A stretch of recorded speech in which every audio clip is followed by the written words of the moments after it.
Welcome to the Cheating Wife Stories channel.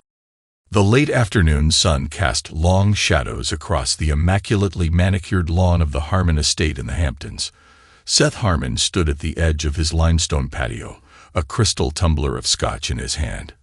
He was watching the army of events staff putting final touches on what would be his daughter Grace's engagement celebration. At 52, he carried himself with the quiet confidence of a self-made man who had built Manhattan's most prestigious construction firm from nothing but grit and vision. "Dad," Grace's voice carried across the lawn. She was radiant in a champagne-colored dress, her dark hair swept up elegantly. "The florists want to know where to place the additional arrangements," Grace said. Seth smiled, gesturing toward the garden entrance. "Whatever your mother planned, sweetheart, this is your day." Bridget Harmon emerged from the house, her designer heels clicking against the limestone. At 47, she still turned heads, though Seth had begun noticing a hardness in her eyes that hadn't been there when they first met. She surveyed the preparations with the precision of a military commander. "The Carmichaels just called," she announced without looking at Seth. "They're running late. I told them we're starting precisely at 6, whether they're here or not." She turned to Grace. "Darling, go check on the place settings. The staff can't seem to handle basic instructions." Grace hesitated, glancing at her father. Seth gave her a reassuring nod. "Go ahead. I'm sure your mother knows best about these things." As Grace walked away, Seth's son Marcus emerged from the house, already looking uncomfortable in his tailored suit. At 24, he was the spitting image of Seth at that age, though lacking the hunger that had driven Seth to success. "The Gleasons just pulled up," Marcus announced, adjusting his tie. "Paul said he has some documents for you to sign, Dad." Seth suppressed a frown. "Business can wait. This is your sister's day. It's just a few signatures." Bridget cut in sharply. "Paul said it's routine property transfers. Better to handle it now before the guests arrive." Before Seth could respond, Claire, his youngest at 21, bounded down the patio steps. "Mom, Mrs. Patterson is asking about the seating arrangement again. She's insisting she can't be at table 6. Bridget's perfectly maintained composure cracked slightly. That woman. She stalked off toward the tent, Claire trailing behind her. Paul Gleason's arrival was announced by the crunch of tires on the circular driveway. Seth watched his attorney of 15 years exit his Mercedes, briefcase in hand. Paul's wife, Susan, followed, carrying a wrapped package that was undoubtedly not just an engagement gift. "Paul," Seth's voice boomed across the lawn. He was tall, distinguished-looking, with carefully maintained silver hair and the kind of smile that had convinced hundreds of clients to trust him with their legal matters. "The place looks amazing." "Susan, doesn't it look amazing?" Susan Gleason, a quiet woman who had always seemed slightly afraid of her husband, nodded. "Wonderful, simply wonderful." Paul clapped Seth on the shoulder, a gesture that had once felt brotherly, but now struck Seth as slightly presumptuous. "Got those property transfers ready for your signature?" "Just routine stuff. Nothing that can't wait until after the party, of course." "Of course," Seth replied, noting how Paul's eyes darted briefly toward Bridget, who was now berating a waiter about champagne glasses. "Let's put the briefcase in my study for now." Inside Seth's study, Paul placed his briefcase on the mahogany desk with practiced casualness. "Really, Seth, it's just some standard papers. The transfers and property transfer, mostly. Maybe we could knock it out now while it's quiet." Seth picked up a framed photo from his desk, Grace's college graduation, the whole family smiling. It felt like a lifetime ago. "Paul, you've been my attorney for 15 years. More than that, you've been my friend. When did that change?" Paul's smile flickered almost imperceptibly. "I don't follow." "You will." Seth set down the photo. "Tonight's about Grace. We'll discuss business Monday."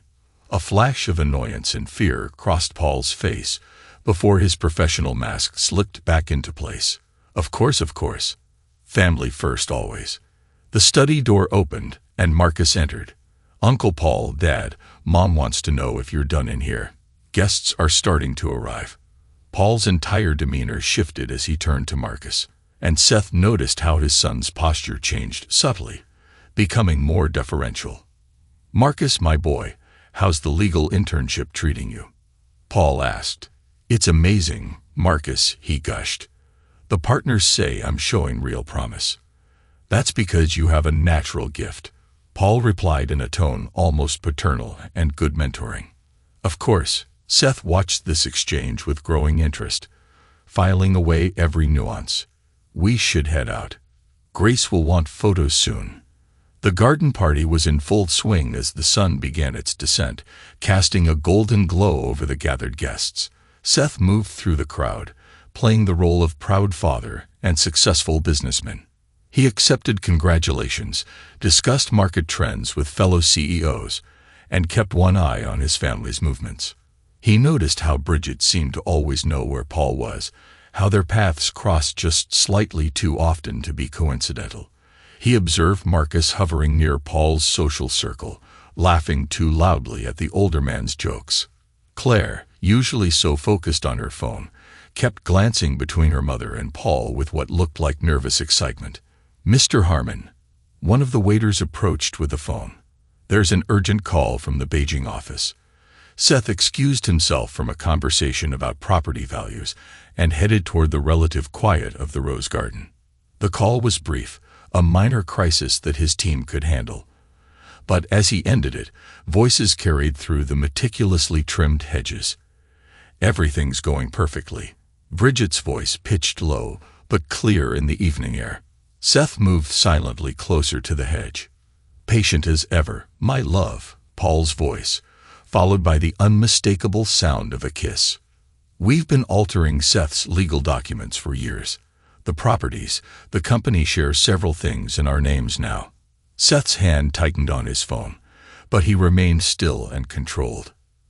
25 years of high-stakes business deals had taught him the value of waiting for all the information before acting. "Dad's such an idiot." Marcus's voice joined them, and Seth's stomach clenched. Always so focused on his precious company, he never even noticed. "Our real dad's so clever." The voice was Claire's, and the betrayal was complete. "No one suspects anything. The Jensen property transfer is the last major piece," Paul said. "Once Seth signs those papers tonight, everything will be legally bulletproof. Another year of careful maneuvering, and we can finally drop the act. I'm tired of playing the perfect wife." Bridget's voice dripped with contempt. "Do you know what he said this morning? He actually thanked me for making our house a home. As if I haven't been plotting to destroy that home for years." "Patience, darling." Paul's voice was smug and assured. "Seth's brilliant with business. I'll give him that. But he never understood that true power comes from controlling the legal framework. Every contract, every property deed, every corporate document, I've been quietly altering them all. By the time he realizes what's happened, it'll be too late." "What about Grace?" Claire asked. "She actually loves Dad. She might cause problems." "Grace is too caught up in her own perfect little world to notice anything," Bridget dismissed. "Besides, once everything comes to light, she'll have to choose between keeping her trust fund or staying loyal to her father. Money always wins." Seth heard enough. He moved silently back toward the house, his mind already calculating and planning. In his study, he accessed his private computer terminal, connecting to his estate's security system. The cameras had been his own addition 3 years ago, after a series of break-ins in the neighborhood. Bridget had complained about them being tacky, but had eventually given up trying to have them removed. The footage appeared on his screen. Months of midnight meetings in the garden. Paul arriving late at night when Seth was away on business, his children sneaking documents in and out of his home office. Every betrayal captured in high definition. His phone buzzed with a text from his head of cybersecurity, responding to his urgent request. "Multiple unauthorized access points detected in our system, all originating from PG's firm. Hundreds of altered documents found in backdated folders. Want me to lock everything down?" Seth typed back, "Monitor only. Document everything. Full report Monday." He stood at his study window, watching the party continue below. Grace was dancing with her fiancé, genuinely happy and unaware of the devastation brewing. Bridget was holding court with her social circle, playing the perfect corporate wife. Paul was chatting with board members, likely seeking more angles to exploit. Marcus and Claire moved through the crowd, carrying their secrets like badges of honor. Seth pulled out his phone once more, dialing a number he hadn't used in years. "Marshall. Seth Harmon. Remember that favor you owe me? I need a forensic accountant's eyes on something. Discreetly. Yes, it's urgent. No, don't send anyone to the office yet. I'll have everything ready for you Monday morning." He ended the call and took a moment to straighten his tie, checking his reflection in the window. The man looking back at him wasn't angry. He was focused and determined. They thought they'd been clever, using his own success against him, twisting his trust into a weapon. They were about to learn why Seth Harmon had survived every attempt to take down his empire over the past 25 years.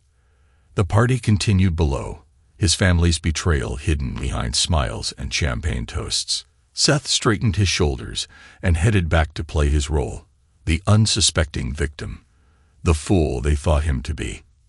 For now, Monday would come soon enough. "Seth, there you are." Grace's voice caught him at the bottom of the stairs. "Daddy, it's time for your speech." He hugged his daughter, the only honest thing left in his household. "Of course, sweetheart. Can't keep our guests waiting." As Seth walked toward the garden, he passed Bridget and Paul standing slightly too close together. Their confident smiles flickered as he approached.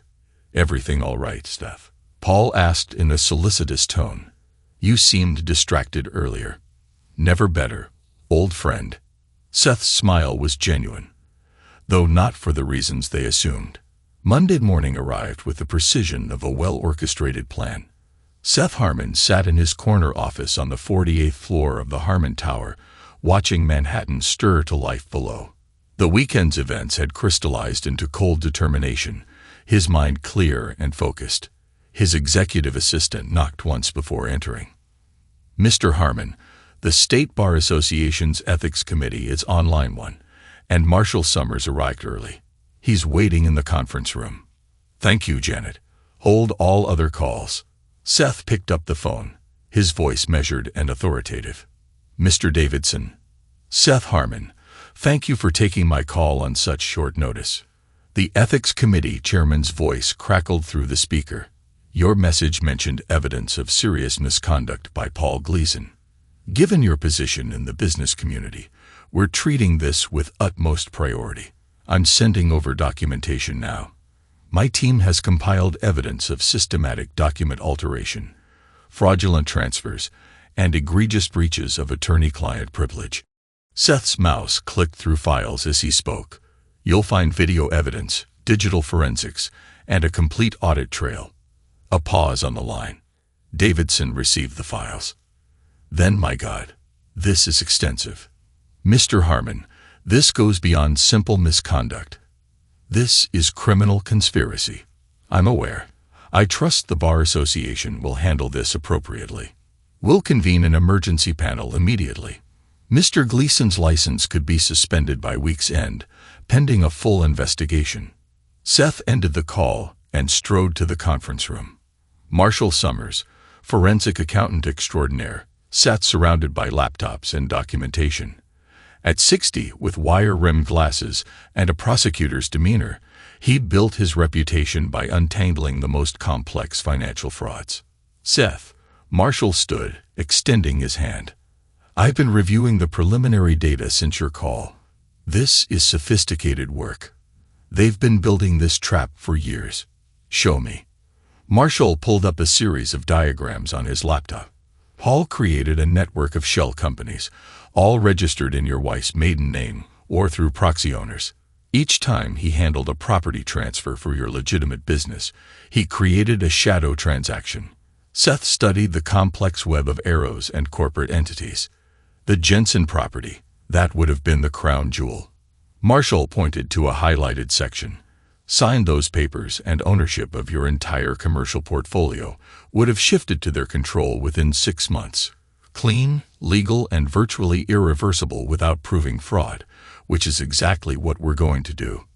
Seth's phone buzzed with a text from his head of cybersecurity. Full digital forensics complete. Found encrypted communications between PG and your wife dating back 5 years. All documented. Seth forwarded the message to Marshall. Add that to your evidence pile. I want everything ready for the board meeting at 2. The morning passed in a blur of focused activity. By 1:30, Seth's executive team had assembled in the main boardroom. Paul's usual chair sat conspicuously empty. Ladies and gentlemen, Seth began, standing at the head of the table. What I'm about to share will be disturbing. It will also explain why I've called for an immediate audit and termination of all contracts with Gleason and Associates.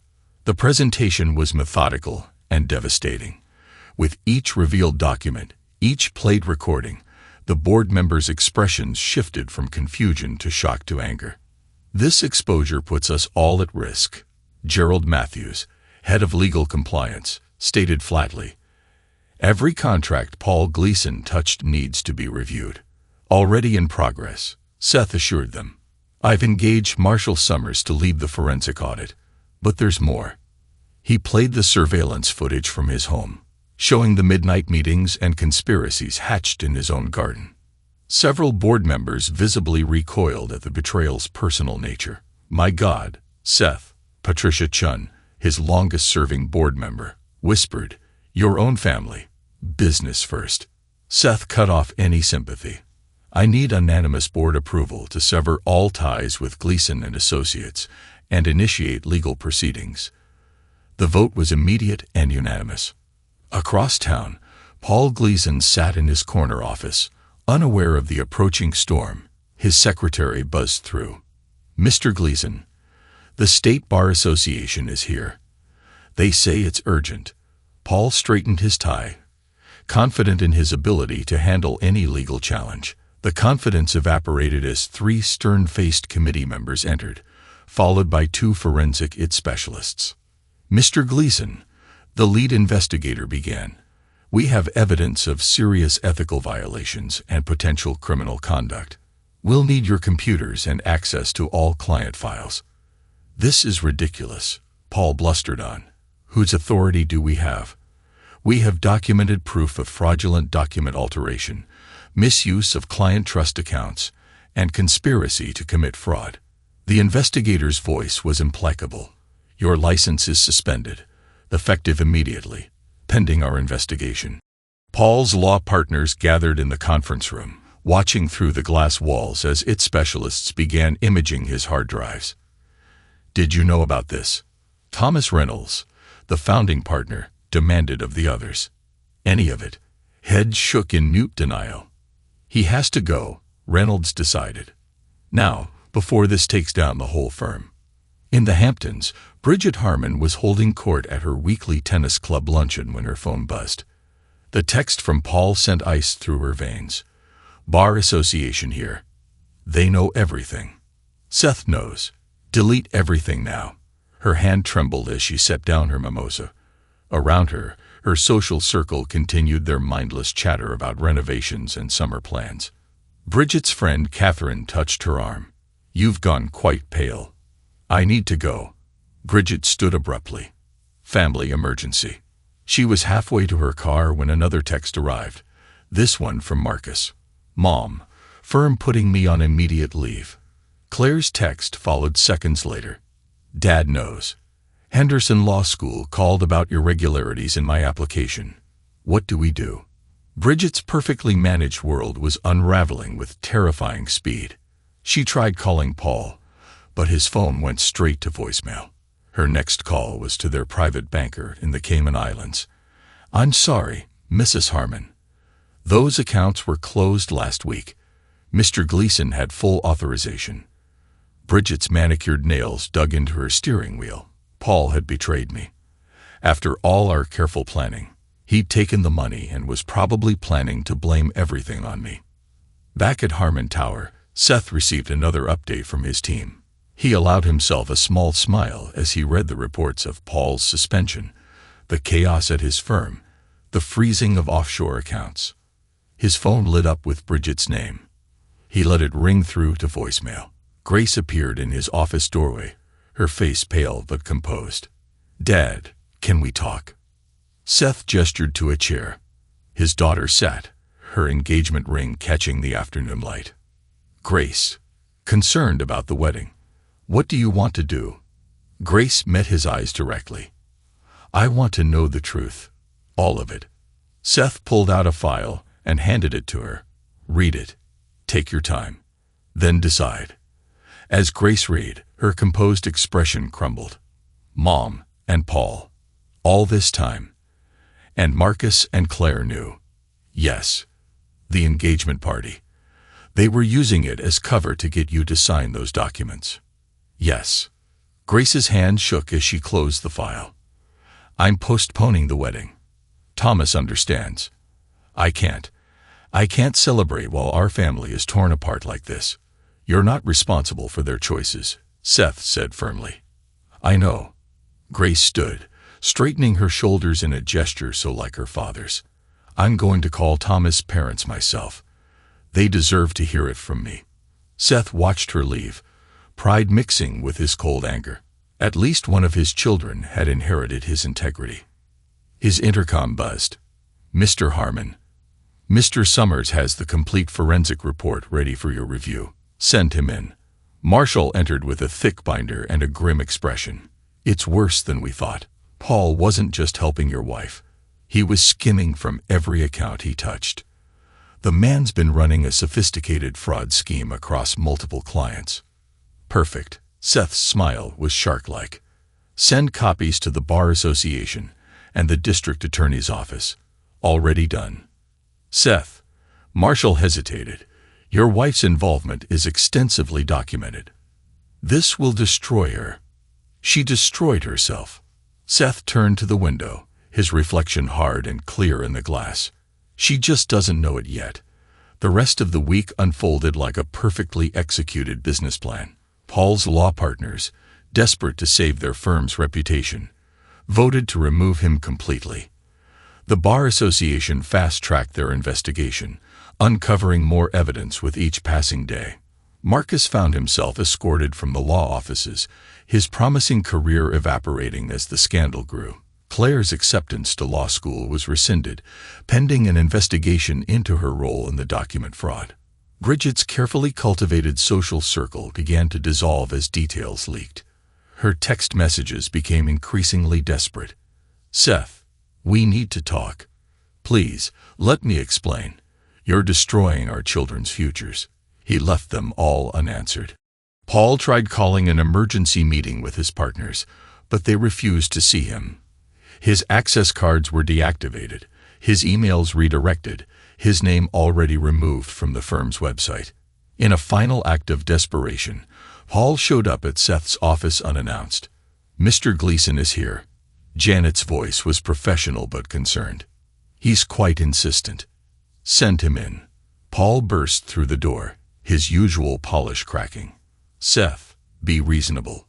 We can work something out." Seth continued reviewing documents, not bothering to look up. "Can we? Think about the children. Think about the scandal." Now Seth did look up, his eyes cold.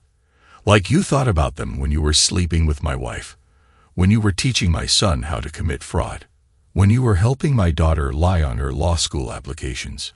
It wasn't like that. Get out." Seth's voice could have frozen fire. "The next time I see you, it will be in court." Paul's face twisted with rage. "You sanctimonious person. You think you're so perfect, so above it all.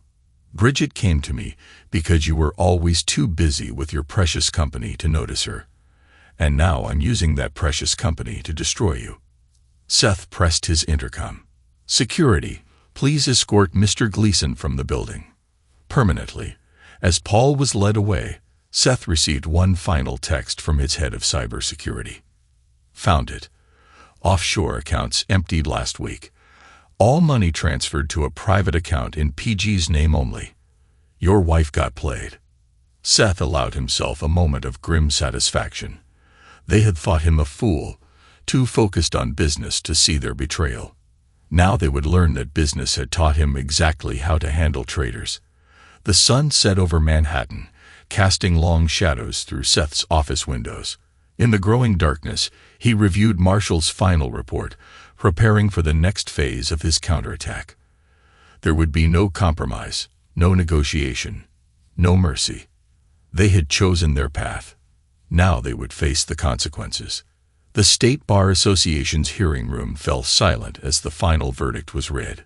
Paul Gleason, once one of Manhattan's most respected attorneys, stood rigid as his career crumbled with each measured word from the Ethics Committee chairman. In light of overwhelming evidence of systematic fraud, document falsification, and gross violations of attorney-client privilege, this committee hereby orders the immediate and permanent disbarment of Paul Gleason. All documents bearing his signature over the past 5 years are subject to automatic review and potential nullification. Seth Harmon sat in the back row, watching his former friend face the consequences. His new legal team, headed by Alexandra Torres from Wagner and Mitchell, was already making notes on their tablets. Every fraudulent transfer will be reversed, Torres whispered. The disbarment gives us unprecedented leverage. Paul turned, his eyes meeting Seth's. The mask of sophisticated charm had cracked, revealing the desperate man. Seth held his gaze, unmoved by the silent plea he saw there. Outside the hearing room, reporters clustered like vultures. Paul pushed through them, ignoring questions about client losses and criminal charges. His former law partners had already distanced themselves, settling with Seth rather than risk their firm's complete destruction. Seth's phone buzzed with a message from his forensic team. Found hidden partition on PG's laptop. Evidence of systematic embezzlement from his own firm. Sending details to DA's office now. The next few weeks unfolded with the precision of a military campaign. Seth's new legal team moved swiftly, leveraging Paul's disbarment to unwind years of fraudulent transfers. Properties, company shares, and assets flowed back into their rightful accounts. In their Hamptons mansion, Bridget received the divorce papers with trembling hands. Her attorney, a third-rate lawyer since no top firm would touch her case, looked grim. Mrs. Harmon, I must be frank. The evidence against you is overwhelming. Mr. Harmon's team has documented your role in every fraudulent transfer. You're facing potential criminal charges. But the offshore accounts, Bridget began. Empty. The lawyer shuffled uncomfortably. Mr. Gleason cleared them out last month. The funds were traced to a private account in his name, then disappeared. Bridget's perfectly maintained facade cracked. That person, she whispered. After everything we planned. Mrs. Harmon, her lawyer cut in sharply. I advise against finishing that sentence. Let's focus on damage control. Marcus and Claire sat in Seth's office the following day, both looking considerably less polished than usual. Marcus's designer suit couldn't hide his haunted expression. Claire's law school dreams lay in ruins. Henderson Law has officially rescinded my acceptance, Claire said, her voice small. They said involvement in document fraud makes me unfit for legal education. Marcus added, I'll never pass the character and fitness review for the bar exam now. Seth studied his children, seeing not the confident conspirators from the garden party, but 2 scared young adults facing the consequences of their choices. You both made your decisions, he said evenly. You chose Paul over your father. You helped destroy your family for a man who's probably halfway to Mexico by now. As if on cue, his phone lit up with a news alert. Disgraced attorney Paul Gleason spotted boarding a private plane to Mexico City. Claire burst into tears. Marcus slumped in his chair. Dad, please. Marcus began. We were stupid. We thought you thought betraying me was clever. Seth cut him off. You thought Paul's plan was foolproof. You thought wrong. He pulled 2 folders from his desk drawer. These are the consequences of your choices. You can accept them, or you can earn a second chance. The siblings exchanged glances before opening the folders.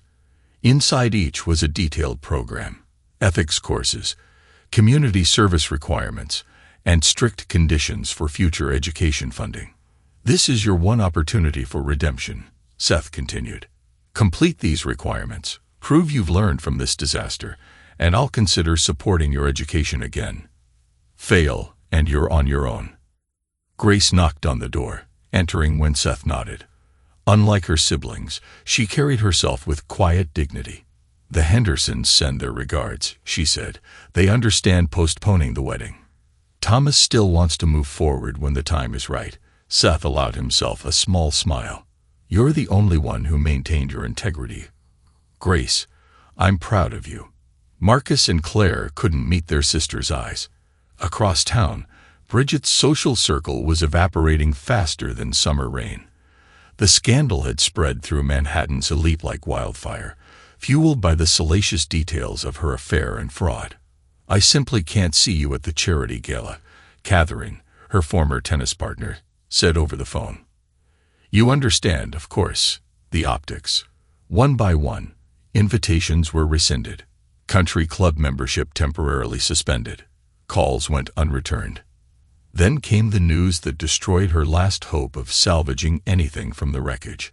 Paul had emptied their offshore accounts days before fleeing to Mexico. "He played us all," she whispered to her reflection in the powder room mirror. The face that looked back was older, harder, stripped of its careful polish by betrayal and fear. Her phone buzzed with a text from Paul's Mexican number. "Sorry, darling. Business is business. You understand." The same words she used to justify betraying Seth. Seth received the news of Paul's flight with characteristic calm. His security team was already coordinating with Mexican authorities, tracking Paul's movements through camera footage and financial transactions. "He's staying at a luxury resort in Cabo," his head of security reported, "living large on the stolen funds." "Not for long," Seth replied. "Contact our friends at the FBI. Remind them about those wire fraud charges." 1 month later, Paul's Mexican paradise crumbled as federal agents surrounded his beachfront villa. The extradition process began immediately, fueled by the mountain of evidence Seth's team had compiled. Back in New York, the divorce proceedings moved forward with ruthless efficiency. Bridget's attempts to secure a favorable settlement collapsed under the weight of Seth's evidence. "Mrs. Harmon," the judge stated firmly, "given your documented role in this conspiracy, you're fortunate we're only discussing civil matters today. The criminal charges are another matter entirely." Bridget left the courthouse with nothing but a modest settlement, enough to maintain an apartment in Queens, far from her former social circles. Her phone remained silent. Former friends were too busy distancing themselves from her disgrace. 1 year later, Seth stood at the window of his expanded office in the renamed Harmon International Tower. The scandal had ultimately strengthened his empire, his ruthless handling of the betrayal becoming a legend in business circles. Grace entered, looking happy and centered. Her wedding plans were back on track, stronger for the delay. The Foundation's first ethics symposium is next week. The law schools are particularly interested in using our case study.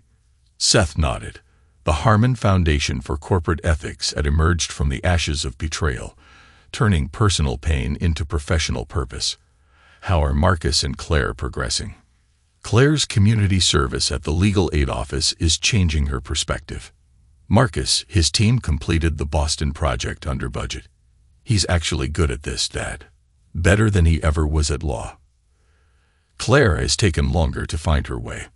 The rescinded law school acceptance shattered her confidence, but the required volunteer work at Legal Aid gave her a new perspective. She now runs a nonprofit helping white-collar crime victims, funded partially by the Harmon Foundation, but operating independently. Claire's organization is partnering with 3 more universities. She's turned her mistake into something meaningful. Their redemption had been hard-earned. Seth had maintained strict conditions on his renewed support. Total transparency, regular ethics training, and clear performance metrics. They had learned that trust, once broken, could only be rebuilt through consistent action. The door opened again, and Alexandra Torres entered. She had become Seth's chief legal counsel after leading the team that dismantled Paul's fraudulent empire. "The European acquisition is complete," she reported. "And you'll appreciate this. We just acquired Paul Gleason's old law firm's building. Their partners finally accepted our offer." The irony was exquisite. Paul's former law partners had never recovered from the scandal. Their once prestigious firm had imploded, torn apart by internal investigations and client departures. The building would be renovated and turned into the Harmon Foundation's new headquarters. "Have the foundation send them an invitation to our next ethics symposium," Seth suggested, his voice carrying the hint of satisfied amusement. Alexandra smiled sharply. "Already done." They declined, citing prior commitments. A text message appeared on Seth's phone from his head of security, who still maintained surveillance on key players from the scandal. Bridget attempted to access her old country club membership, claimed it was a misunderstanding when rejected. Left in tears, PG requested prison transfer again. Denied.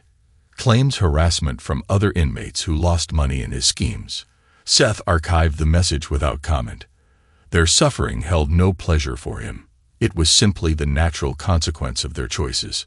Thomas Henderson, Grace's fiancé, arrived for their lunch appointment. At 32, he had proven his loyalty during the scandal, standing by Grace despite his family's initial concerns. Now a partner in his father's investment firm, he had earned Seth's respect through his integrity. "Sir," Thomas greeted Seth warmly. "The Foundation's impact report is impressive. Our firm is implementing the ethics training program company-wide." Over lunch in Seth's private dining room, they discussed the upcoming wedding. Grace had chosen to hold it in the same Hamptons estate where the betrayal had been discovered, a decision that spoke to her resilience. "The rose garden has been redesigned," Grace mentioned. "No more hedges." Seth nodded, remembering that night 5 years ago.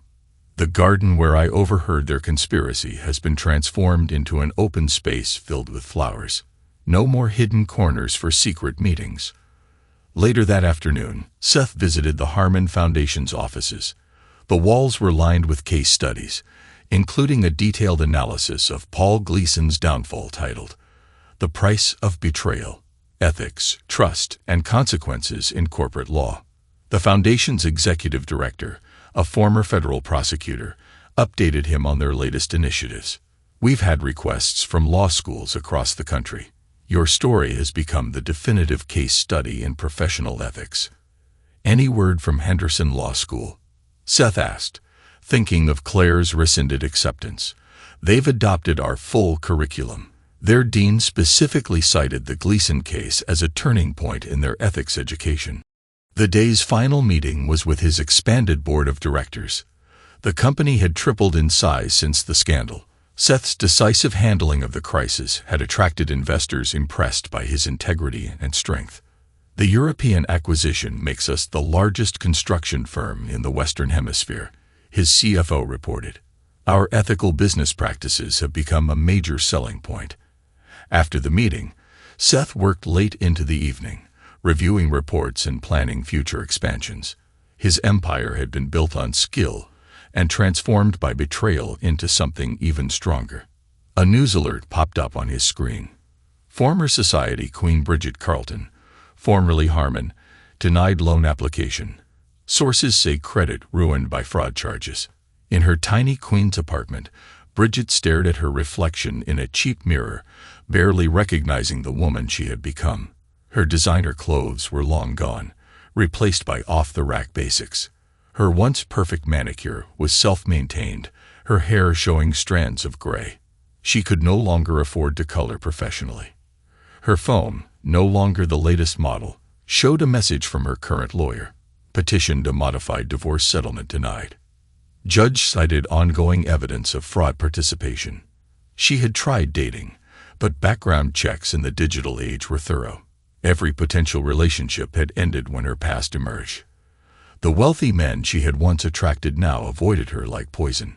In the federal prison's protective custody unit, Paul Gleason sat alone in his cell. The former attorney had aged decades and 5 years, his polished charm replaced by bitter anger. His appeals had been denied, his sentence upheld, his disbarment permanent. His last remaining asset, his elegant Manhattan apartment, had been seized and sold to cover victim restitution. The final insult: it had been purchased by a Harmon International subsidiary.